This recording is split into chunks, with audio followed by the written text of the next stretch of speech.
चलें, last class में हम लोगों ने जो लास्ट डिस्कशन की थी ना, वो ये की थी कि हम लोगों ने एक अलार्म ऐप को ब्रेक डाउन किया था डिकम्पोजिशन वाले कुछ 4 किस्म के पार्ट्स के अंदर।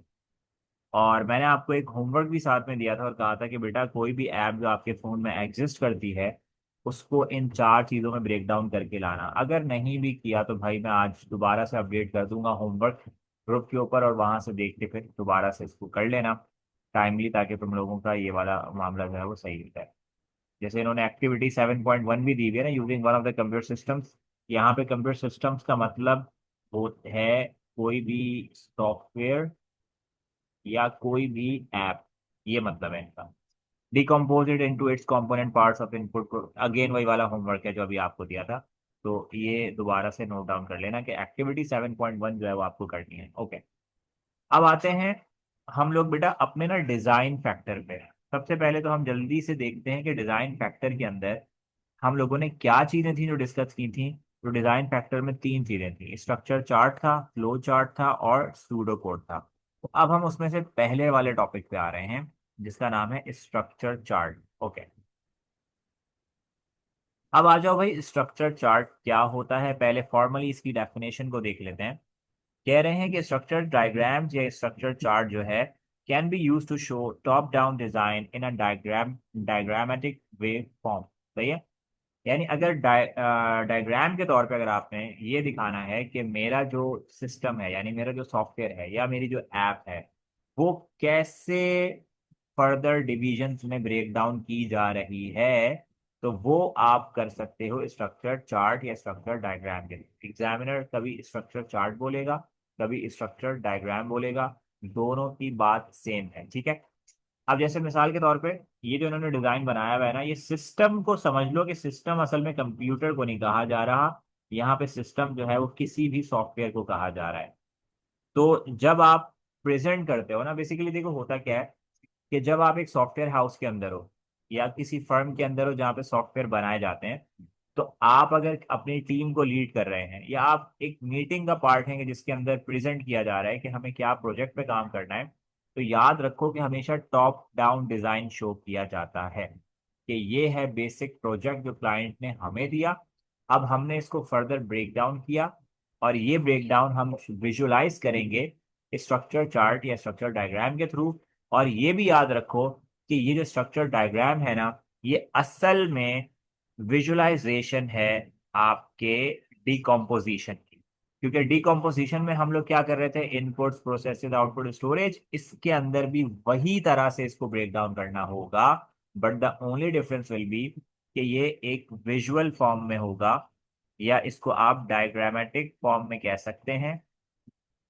लेकिन ये रिप्रेजेंट किसको करेगा, रिप्रेजेंट जो करेगा बेटा ये आपके डिकम्पोजिशन को ही कर रहा होगा। यानी अब यूं समझ लो कि अगर टेक्स्ट की फॉर्म में लिखना है तो वो डिकम्पोजिशन कहलाएगी। अगर ग्राफिकल वे में उसको लेके आना है, यानी ब्लॉक डायग्राम के फॉर्म में लेके आना है, तो वही चीज स्ट्रक्चर डायग्राम या स्ट्रक्चर चार्ट कहलाती है। ठीक है। एग्जाम्पल दे रहा हूं अभी आगे। ये बताओ कि डेफिनेशन वाइज तुम लोगों को क्लियर है, कोई सवाल तो नहीं पूछना। नो सर, आगे बढ़ जाए। ठीक है भाई, चलो। अब अगेन इन लोगों को भाई अलार्म ऐप से इतना ज्यादा प्यार है कि इन्होंने हर एग्जाम्पल में अलार्म ऐप दी हुई है। हम इसके अलावा भी एग्जाम्पल्स कर सकते हैं, बट थोड़ा सा एग्जाम ओरिएंटेड रहते हुए स्ट्रक्चर डायग्राम नहीं आती एग्जाम में, तो अभी हम थोड़ा सा इसको जल्दी फिनिश करेंगे इस topic. All right, alarm app again decomposition इन्होंने शो की है स्ट्रक्चर डायग्राम के अंदर। अब आप ये देखो कि सबसे टॉप पे आपका मेन जो सॉफ्टवेयर ऐप होती है उसका नाम लिखा जाता है, जो कि इस दफा अलार्म ऐप। इसके बाद इन्होंने एक ब्लॉग बनाया और उसको लिया इन्होंने सेट अलार्म। अच्छा, अब अगर आप इसको टेक्निकली चेक करो ना, तो जो सेट अलार्म है ये यूजर करता है। और अगर कोई चीज यूजर करेगा तो वो पार्ट होती है किसका बेटा, इनपुट का। सही है। तो ये असल में इनपुट का पार्ट हो गया। अब जो हमारे पास चेक टाइम है, ये मैंने आपको उस दिन समझाया था कि चेक टाइम बेसिकली क्या होता है, एक कंडीशन होती है जो हर वक्त आपके करंट टाइम को मैच करती है अलार्म टाइम से। और जब वो मैच हो जाता है तो वो रिंग करता है अलार्म को। अब ये जो कंटिन्यूअसली चेक हो रहा है ना, ये बैकग्राउंड में क्या चल रहा है, एक प्रोसेस। तो ये वाला जो फेज होगा ये कहलाएगा एक अदद क्या बेटा, प्रोसेस। ठीक है, अब इस वाली जगह पे आ जाओ। ये जो साउंड अलार्म है ये साउंड प्रोड्यूस करेगा, सो दैट्स वाई इसको हम कहेंगे कि ये आउटपुट। तो अगर आप टेक्निकली बात करते हैं दोबारा से, आप देखो कि आपकी डिकम्पोजिशन को ही हम विजुअलाइजेशन के फॉर्म में लेके आ रहे हैं in the form of structure diagram. अब कभी कभी ऐसा होता है कि मान लिया मैंने कि भाई इनपुट प्रोसेसेस आउटपुट एक एक चीजें तो हैं, लेकिन उस एक चीज को भी अगर देखा जाए तो वो ज्यादा बड़ी है, यानी कि उसको फर्दर डिकम्पोजिशन भी चाहिए। कि एक इनपुट है लेकिन इनपुट को भी ऐसा लग रहा है कि एक बंदा हैंडल नहीं कर सकता, we need to break it down into more smaller parts, तो ऐसा भी होता है। तो ऐसा करने के लिए हम क्या करेंगे कि जो जहां पे हमें फर्दर डिवीजन करनी होगी वहां पे हम फर्दर डिवीजन कर देंगे। जैसे यहाँ पे लिखा हुआ है सेट अलार्म में दो तरह की चीजें हो सकती हैं कि एक तो या तो सेट टाइम कर रहा है या वो अलार्म को टर्न ऑन या ऑफ कर रहा है, ये भी यूजर का इनपुट है। लेकिन असल में इनपुट था सेट अलार्म, उसके अंदर हमें लगा कि दो अलग चीजें हैं, हमने उनको ब्रेक डाउन कर दिया। ठीक है, ये बिल्कुल ऐसा ही है कि अगर ये 1 है ना मिसाल, तो ये 1.1 है और ये 1.1.1 है। जैसे हम एक्सरसाइजेस को डिवाइड करते हैं ना, बिल्कुल उसी तरह से डिवीजन हमने यहाँ पे भी करनी है। इसी तरह से आप देख लो कि चेक टाइम है, चेक टाइम एक सिंगल प्रोसेस था, इन्होंने उसको फर्दर डिवाइड नहीं किया। आउटपुट देखो, एक तो हमारे पास साउंड अलार्म हो रहा है कि भाई अलार्म बजेगा, उसी स्क्रीन के ऊपर तीन चीजें मजीद आएंगी क्या। सबसे पहले तो ये हो रहा है कि भाई प्ले साउंड फॉर 2 मिनट्स, जो कि एक स्टैंडर्ड टाइम है। फिर चेक स्नूज ऑफ या ऑन, सही है। फिर रीसेट या क्लियर अलार्म। ये आपकी आउटपुट स्क्रीन पे जो ऑप्शंस आपको दिखाई दे रहे हैं उनको हमने आउटपुट के अंदर पेस्ट किया है, लाके प्लेस किया है, ताकि अब जो फर्दर डिवीजन हैं वो आउटपुट एक चीज तो है, लेकिन उसमें फर्दर डिवीजन जो आ रही हैं उनको डिस्प्ले करवाना जरूरी होता है कि वो कितनी है। अब मिसाल के तौर पे आप ये मत समझो कि जहां तक हो गया तो आगे नहीं हो सकता, इससे आगे भी हो सकता है। क्या पता इसमें भी दो चीजें हो रही हो तो वो आप दो जगह अलग अलग ड्रॉ करोगे, क्या पता उनमें भी फर्दर कोई डिवीजन हो रही हो, दैट इज ऑल्सो पॉसिबल। तो ये सब डिपेंड करता है कि ऐप का नेचर क्या है, कितनी बड़ी ऐप है, कितना ज्यादा काम है उस ऐप का, कितना कम काम है, ये सब चीजें इस चीजों पर डिपेंड करती हैं। ठीक है, तो अब ये सीन है भाई। अब ये समझ लो कि this is how we are going to make an structure chart या डायग्राम। एग्जाम्पल मैंने आपके सामने रख दी है, मुझे बताओ कि क्या ये एग्जाम्पल आपको क्लियर हुई। Yes sir. Hmm, yes sir. ठीक है भाई। तो अभी तक की जो अपडेट है वो ये है कि एग्जाम में स्ट्रक्चर चार्ट नहीं आती, ना बनाने को आती है, ना डेफिनेशन आती है। लेकिन क्योंकि हमारे सिलेबस के अंदर, अपडेटेड सिलेबस के अंदर भी ये मेंशन हुआ हुआ है, so we need to go through it at least once, ताकि हमें एक आइडिया जरूर हो कि स्ट्रक्चर चार्ट क्या होता है, और अगर बनाने को आ जाए तो वी कैन मेक इट। अब फर्दर एक काम ये कर लेना। हम्म, ये देखो, एक्टिविटी 7.2 है, break down the check time sub system from the smartphone alarm app into further sub system. तो असल में जो इनकी फॉर्मल टर्म बनेगी ना, वो बनेगी कि एक तो मेनली क्या होता है सिस्टम, जो एक ऐप होती है, और जो उसकी डिविजन होती है ना भाई, उनको हम बेटा बोलेंगे सब सिस्टम। ये फॉर्मल टर्म्स है उनकी, ये याद रखना। ये कह रहे हैं चेक टाइम का जो प्रोसेस है ना, इसको फर्दर डिवाइड करो और सब सिस्टम। आपने क्या करना होगा, ऊपर जो डिवीजन की हुई थी ना, ये वाली, इसमें प्रोसेसेस को चेक करना, जो जो लग रहा हो कि इजाफी चीजें हैं जो यहाँ पे नहीं आई हुई, वो यहाँ पे एक्स्ट्रा बना के प्लेस कर देना। ठीक है, तो ये वाला ये दो काम आपके घर के हो जाएंगे जो आपको अब करने होंगे। अच्छा जी, एक मिनट यार, जरा चाय के सिर्फ मालूम थोड़े से।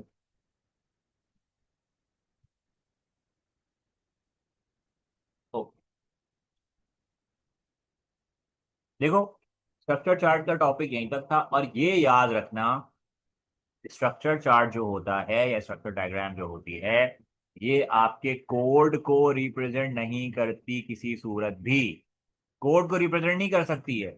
ये सिर्फ क्या करेगी, आपके ऐप या सॉफ्टवेयर की जो बेसिक डिवीजन होगी ना इनटू स्मॉलर पार्ट, जो कि डिकम्पोजिशन होती है, उसको रिप्रेजेंट करती है बस। अगर कोई भी बंदा आपको ये बोले कि स्ट्रक्चर चार्ट के थ्रू आप कोड को एक्सप्लेन करोगे, दैट इज नॉट पॉसिबल।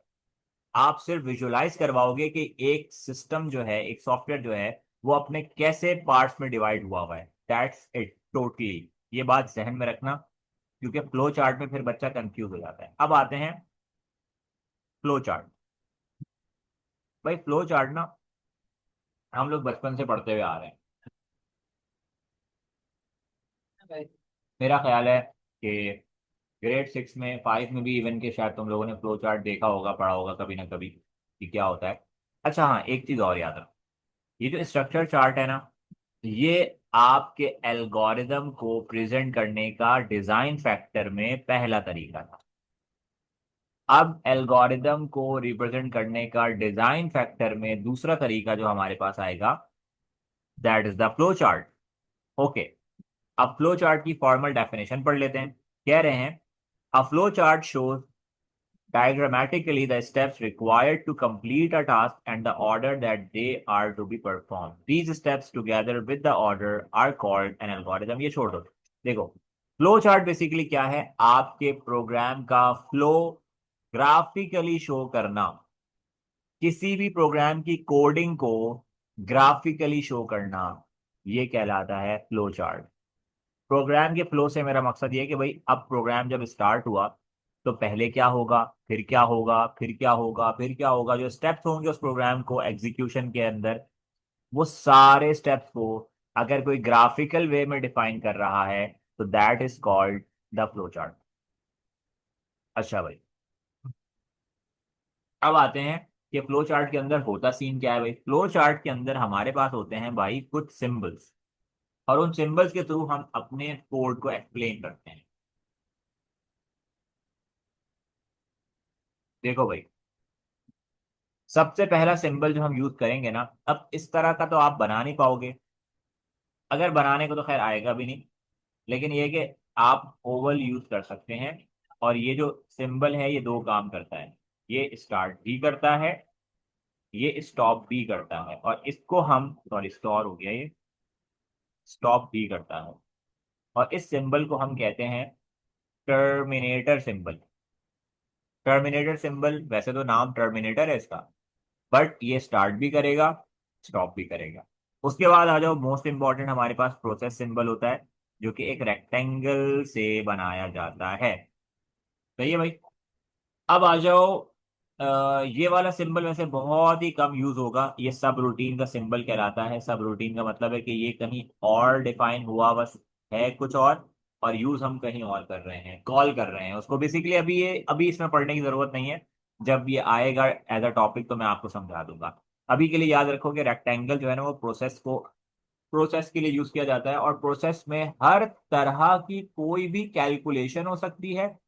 किसी वेरिएबल को कोई वैल्यू अलॉट की जा रही हो, कोई दो वैल्यूज को कंपेयर किया जा रहा हो, कोई एंड और नॉट ऑपरेशन किया जा रहा हो, भाई वो सारी की सारी चीजें किस में आती हैं बेटा, प्रोसेस सिंबल के अंदर। सही है, ये आती है, याद रखना। अच्छा भाई, उसके बाद आ जाओ, जो सबसे ज्यादा यूज होने वाला सिंबल होगा वो हमारे पास कहलाता है इनपुट और आउटपुट का symbol। इस सिंबल को हम कहते हैं बेटा, ये जो डिजाइन है ना, ये इस तरह से यूं फिर यूं फिर यूं फिर यूं, ये डिजाइन कहलाता है पैरेललोग्राम। मैथ्स में पढ़ चुके हुए होंगे। अच्छा, अब इसमें इनपुट भी लिया जाएगा और आउटपुट भी। आउटपुट का सिंपल सा मतलब ये समझ लो कि अगर तुम्हें स्क्रीन पे कोई भी चीज डिस्प्ले करवानी है ना बेटा, as a message, as a prompt user के लिए, अगर कोई भी चीज तुम्हें स्क्रीन पे डिस्प्ले करवानी है तो वो आउटपुट कहलाता है। और अगर तुम्हें कोई भी चीज, कोई भी वैल्यू किसी वेरिएबल के अंदर स्टोर करवानी है यूजर से लेके, तो वो इनपुट कहलाता है। अभी अगर ये तुम्हें बात नहीं भी याद रहे या ना भी समझ में आए, तो कोई भी टेंशन की बात नहीं है, मैं इसको अभी सूडो कोड में डिटेल में टॉपिक पूरा समझा दूंगा कि इनपुट और आउटपुट का क्या मतलब, क्या मकसद है, वो आपको क्लियर हो जाएगा। ठीक हो गया बेटा? अच्छा ये बताओ कि यहाँ तक तुम लोगों को बातें क्लियर हो रही हैं या नहीं हो रही? कोई सवाल है तो पूछ लो।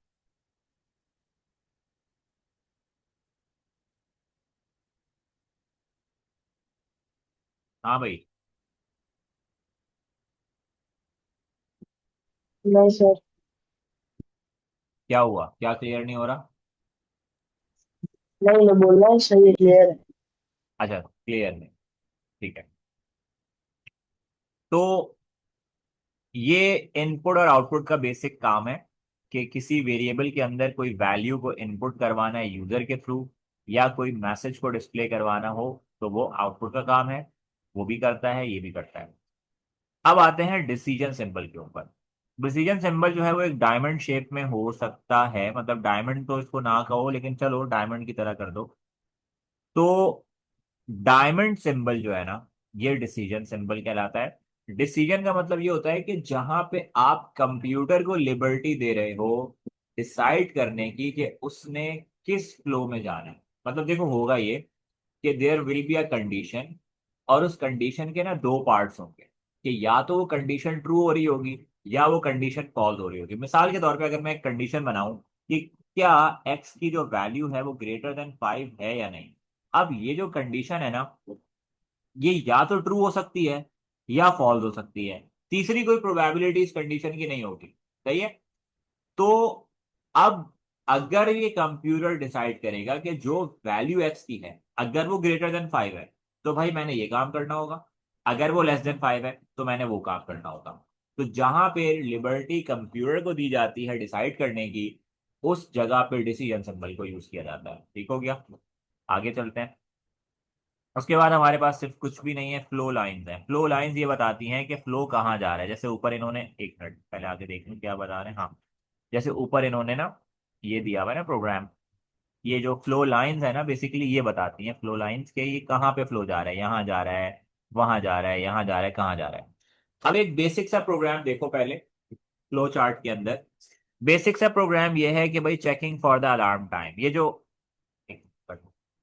Checking for the alarm time अगर तुम्हें याद हो तो अलार्म ऐप के प्रोसेस का पार्ट था, उसको इन्होंने फ्लो चार्ट में बना के दिखाया। अब देखो सबसे पहले क्या हुआ कि हमें स्टार्ट करना होता है ना, तो स्टार्ट और स्टॉप ये दोनों चीजें हमें लिखनी होती हैं बाकायदा। किसके अंदर बेटा? फ्लो चार्ट को स्टार्ट और स्टॉप करने के लिए हमें स्टार्ट और स्टॉप लिखना पड़ता है आपके टर्मिनेटर सिंबल के अंदर। ओके। उसके बाद क्या होता है बेटा, ये व्हाट्सएप पे देखिएगा कि अब्दुल्ला कोई मैसेज कर रहे हैं कि सर क्लास नहीं ज्वाइन हो रही। तो कोई लिंक इनको रीसेंड कर दे ताकि इनकी क्लास ज्वाइन हो जाए। मेरा नहीं ख्याल कि अभी तक किसी और कोई इशू आया है। किसी को इशू आया लिंक से ज्वाइन होने का?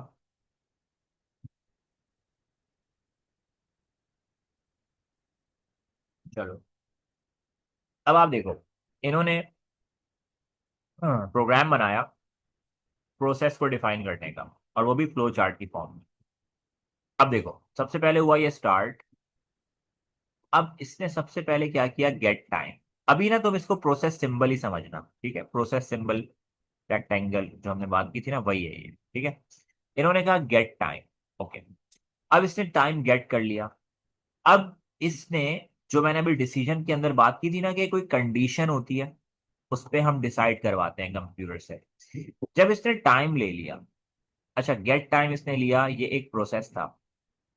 और प्रोसेस इसलिए था, आप मुझसे सवाल यहाँ पे ये कर सकते हैं कि सर अगर ये गेट टाइम है तो क्या ये यूजर से टाइम नहीं लिया जा रहा? क्योंकि अगर तो ये यूजर से टाइम लिया जा रहा होगा तो ये तो फिर इनपुट कहलाएगा ना, ये इनपुट कहलाएगा फिर तो, क्योंकि गेट टाइम, टाइम गेट करो। लेकिन मैं ये बताना चाह रहा हूं कि इनपुट क्यों नहीं है, क्योंकि ये जो गेट टाइम है ना ये एक फंक्शन है जो कि आपका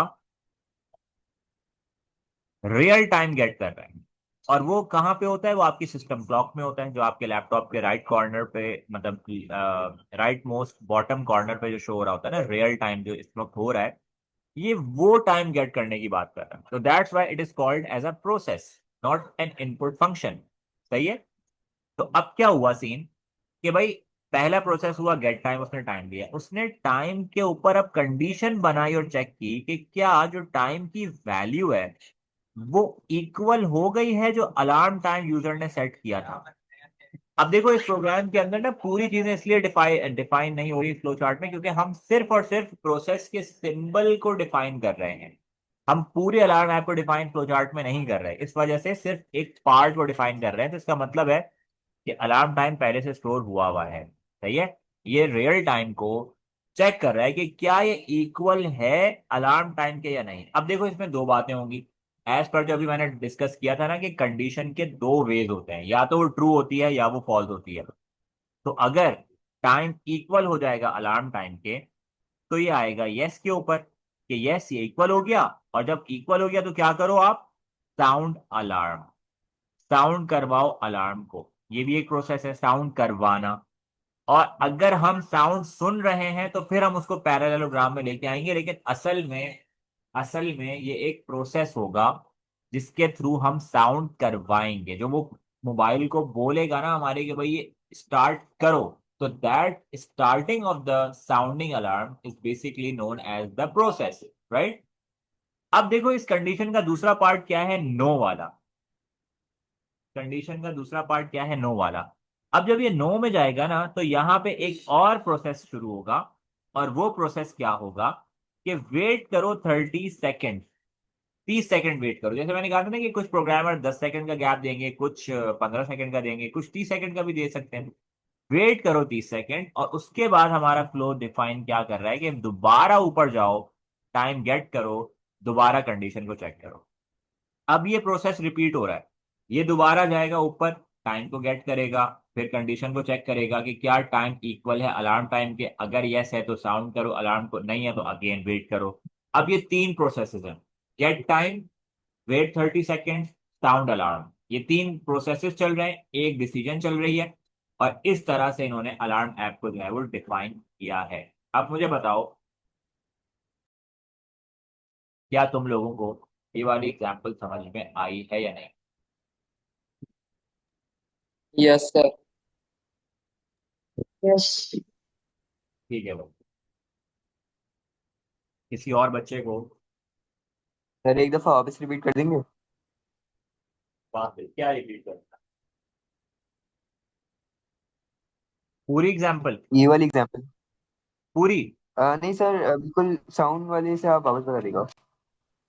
देखो मैंने ये कहा कि ना,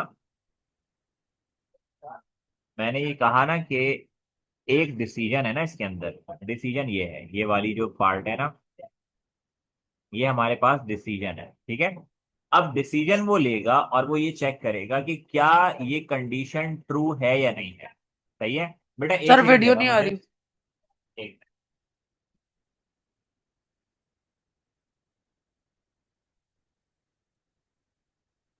एक मिनट। हाँ भाई क्या कह रहे हो, स्क्रीन नहीं आ रही, कौन कह रहा था भाई ये स्क्रीन नहीं आ रही। सर आ रही है, अब आ रही है। ठीक है ठीक है, ओके। अच्छा अब देखो भाई, जल्दी से देखो, या मैं आपको ये समझा रहा था कि ये एक डिसीजन ले रहा है कंप्यूटर, लेकिन डिसीजन हमेशा कंडीशन के ऊपर लिया जाता है, ठीक है। कंडीशन के दो पार्ट्स होते हैं, either it is going to be true और it is going to be false. सही है। अब कंडीशन ये है कि क्या टाइम इक्वल हो गया है अलार्म टाइम के, यस या नो। अगर इक्वल हो गया है तो वो साउंड करेगा अलार्म को, नहीं हुआ तो नहीं करेगा, दोबारा से वेटिंग पे चला जाएगा। तो अगर ये कंडीशन ट्रू होती है वो नीचे आएगा इस पे और साउंड करेगा अलार्म को, दैट इज अनदर प्रोसेस। अगर नो होती है कि साउंड टाइम इक्वल नहीं हुआ अलार्म टाइम के, तो वो नो पे चला जाएगा, उसको वेट करवाएगा 30 सेकेंड, ये एक अलग प्रोसेस है। फिर वो दोबारा 30 सेकेंड के बाद जाएगा ऊपर और दोबारा से गेट टाइम करेगा, क्योंकि रियल टाइम आपकी क्लॉक में हो रहा होगा, सिस्टम क्लॉक में। ये एक अलग प्रोसेस। फिर दोबारा से कंडीशन चेक करेगा और ये लूप में चल रहा होगा। अब आप ये देखो कि जो मैं आपको कोडिंग समझा रहा था उस वक्त अलार्म ऐप की, ये वही कोडिंग को ग्राफिकली प्रेजेंट किया जा रहा है फ्लो चार्ट की फॉर्म में। अब ये डिफरेंस, जब आप ग्राफिकली कोई चीज को प्रेजेंट करते हो वो समझ में ज्यादा आती है एज कंपेयर टू कि सिर्फ आप लिखी लिखी लाइनें पढ़ रहे हो। क्योंकि उस वक्त जब हम लाइनें पढ़ रहे थे हमें वो चीजें शायद इतनी क्लियर ना हो रही है जो इस वक्त इसको देखने के बाद होगी।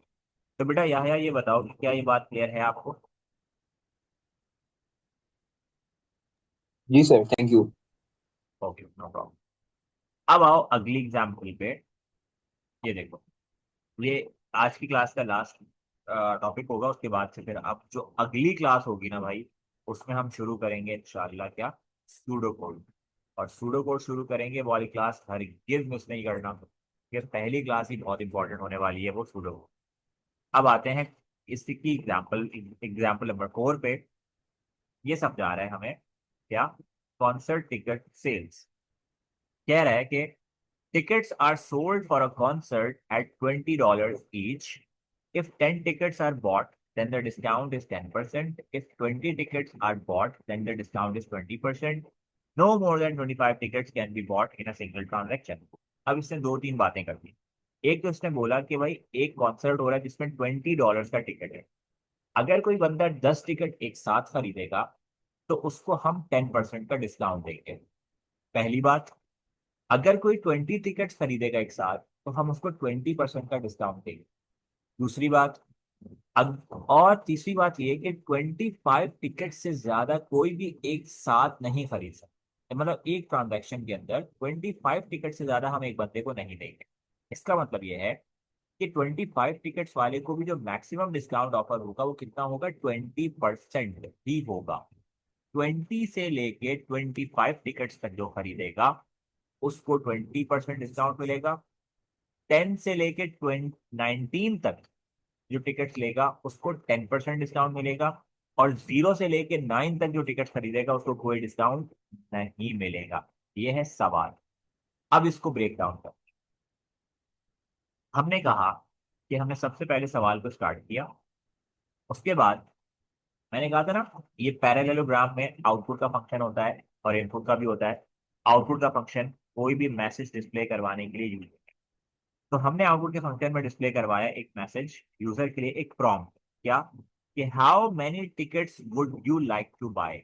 अब देखो, ये जो आउटपुट इस तरीके से लिखा हुआ है, इनपुट इस तरीके से लिखा हुआ है, कंडीशन इस तरीके से बनाई हुई है, ये कैसे बनाई है, ये सारी डिस्कशन सूडो कोड के अंदर आएगी। इस वजह से अभी यहाँ पे वो टॉपिक छेड़ने का फायदा नहीं है। अभी जितना बता रहा हूँ उतना सुन लो। दोबारा जब सूडो कोड का वाला टॉपिक कराने के बाद यहाँ इस पेज पे वापस लाऊंगा तो मैं हर चीज समझ में आ रही। अभी बस मेरे साथ साथ ये एग्जाम्पल समझ। आउटपुट का मतलब होता है मैसेज को डिस्प्ले कराना। हमने बोला how many tickets would you like to buy. अब क्योंकि इसके बाद यूजर इनपुट करेगा, देखो अब तुम एक स्क्रीन के सामने खड़े हो, तुम्हारे सामने एक मैसेज डिस्प्ले हुआ कि how many tickets would you like to buy, तो डेफिनेटली तुम अपने कीबोर्ड या जो भी जो तुम्हारे पास इनपुट करने की गैजेट होगा उससे तुम कोई वैल्यू ही दोगे ना, एंटर करोगे कि भाई इतने टिकट्स मुझे चाहिए। तो अब यूजर जो है वो इनपुट करेगा, सही है।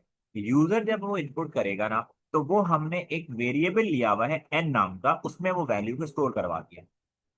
अब ये वेरिएबल कहाँ से आया, ये सारी डिस्कशन अभी आगे आ जाएंगे। एक वेरिएबल लिया एन नाम का, एन फॉर नंबर ले लिया होगा या कोई भी किसी की एब्रीविएशन ले ली होगी, तो इनपुट ले लिया हमने एन में। यानी अब यूजर ने कोई भी एंटर की वैल्यू, मिसाल के तौर पर यूजर ने एंटर की 15, तो 15 कहाँ पे स्टोर हो गया, एन के अंदर। सही है, ये बात याद रखना।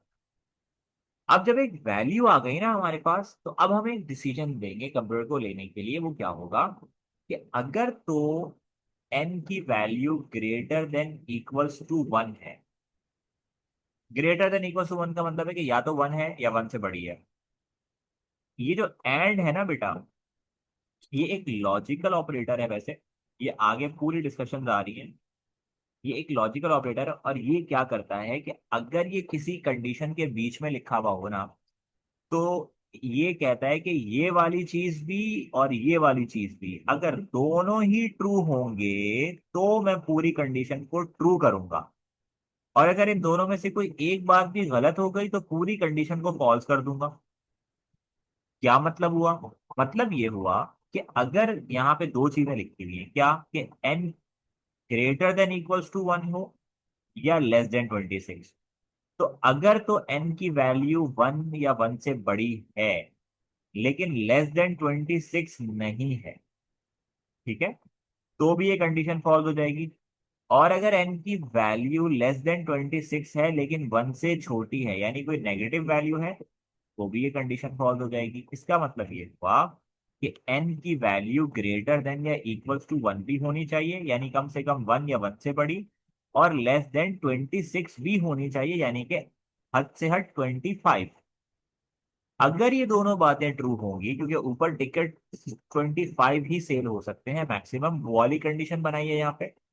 अगर ये कंडीशन ट्रू होगी तो फिर वो एक और डिसीजन लेगा।